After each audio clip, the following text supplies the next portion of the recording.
Привет, друзья! Сейчас главные новости Европы. В Германии врачи общей практики предложили ввести плату за каждый визит к врачу, включая пациентов с обязательной страховкой. Речь идет о новой модели, которая может изменить привычный доступ к медицине.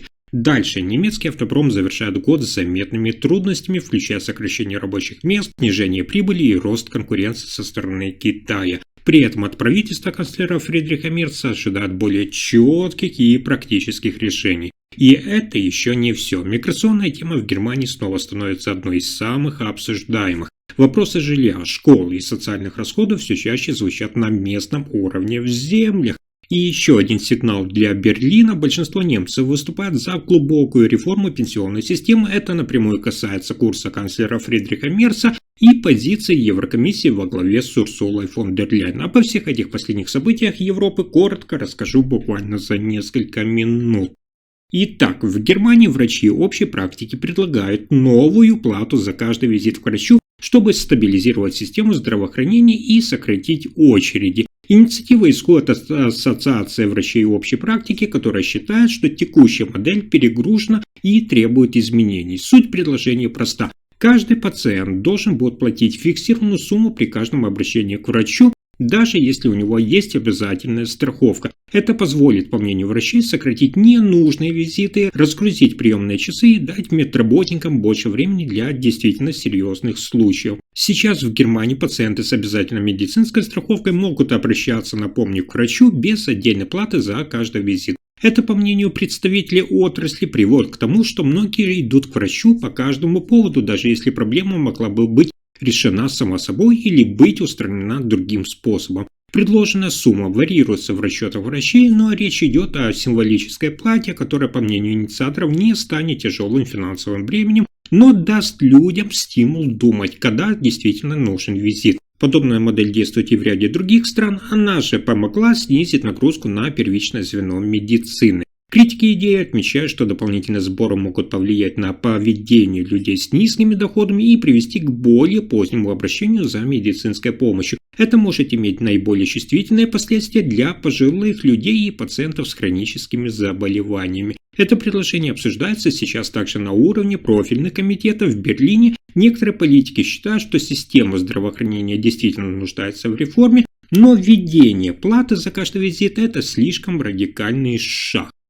Следующая новость одна из самых важных для Германии. 2025 год стал одним из наиболее сложных за последние десятилетия для автомобильной промышленности Германии, который является, кстати, ключевой опорой экономики страны. Немецкие автопроизводители столкнулись со снижением прибыли, масштабными кадровыми изменениями и усиленной конкуренцией на глобальных рынках. По итогам года отрасль потеряла внимание около 50 тысяч рабочих мест, а общая занятость сократилась примерно на 6%.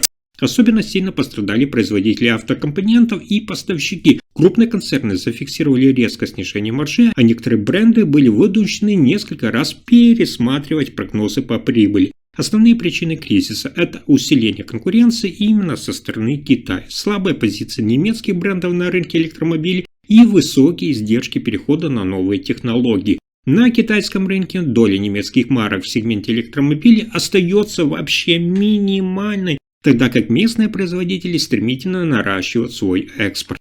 На этом фоне возрастает внимание к действиям политического руководства страны. Канцлер Германии Фридрих Мерц все чаще сталкивается с ожиданиями бизнеса относительно более оперативных и решительных шагов. Промышленники ожидают от правительства Мерца снижения налоговой нагрузки, поддержки инвестиций и защиты европейского рынка от недобросовестной конкуренции. Одновременно ситуация выходит за рамки национальной политики. Председатель Еврокомиссии Урсула фон дер Ляйен обсуждает возможные торговые меры и промышленную стратегию ЕС, чтобы поддержать европейских автопроизводителей в условиях глобального передела рынков.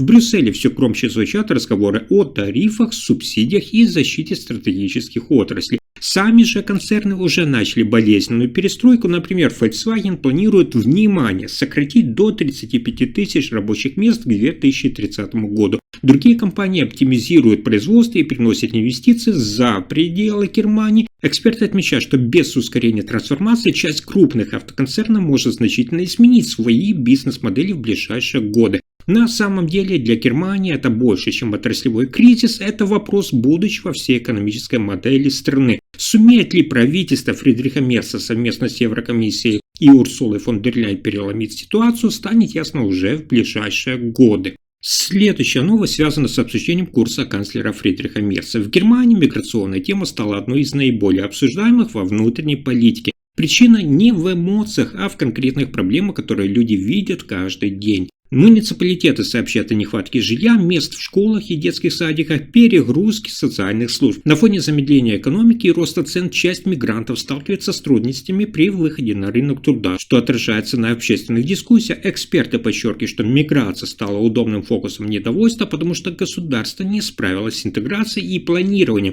Это и способствует росту недоверия к институтам власти и делает общественную дискуссию более поляризованной. Канцлер Германии Фридрих Мерц сталкивается с давлением избирателей, которые ждут жестких и понятных правил, то есть контроля въезда, ускоренных процедур и снижения нагрузки на бюджеты регионов. Пока ощутимых результатов общество на самом деле не видит. На уровне Европейского Союза ситуация также остается нерешенной. Председатель Еврокомиссии Урсула фон дер Ляйен признает, что единой миграционной системы нет, а споры между странами ЕС только усиливаются.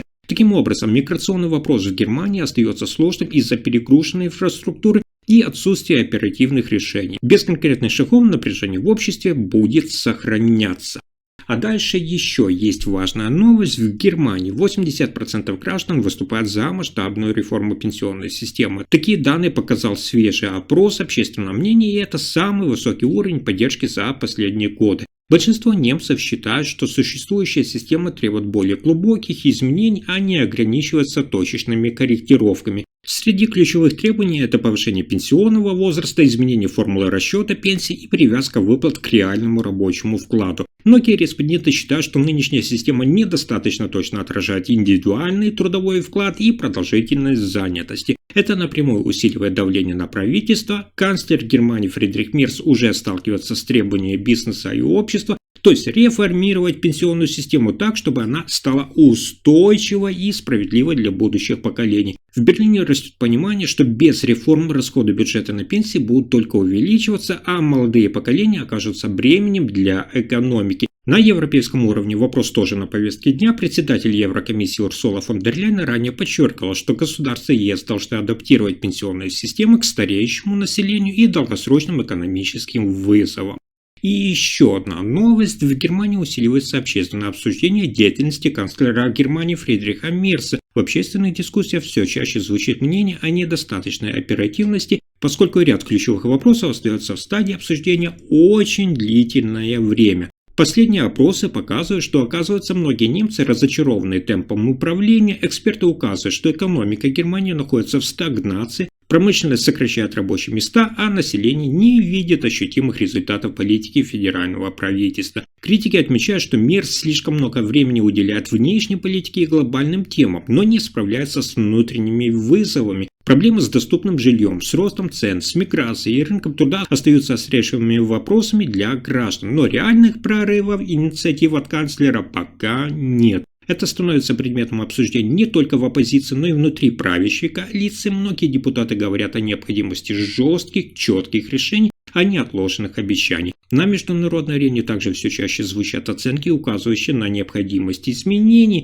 Председатель Еврокомиссии Урсула фон дер Ляйен понимает вопросы о конкурентоспособности европейской экономики, включая Германию, и подчеркивает необходимость реформ. Это ставит Мерца под дополнительное давление, поскольку от Берлина ждут стратегии, способные не только стабилизировать экономику, но и укрепить лидерство страны в ЕС. Суть общественного запроса заключается в ожидании более заметных и своевременных результатов, и поэтому такой запрос от граждан Германии становится одним из ведущих политических вызовов для канцлера и в 2026 году. На этом пока все. Вы слушали последние новости Германии. Если информация оказалась полезной, ставьте лайк, подписывайтесь на канал и делитесь видео. Спасибо за просмотр.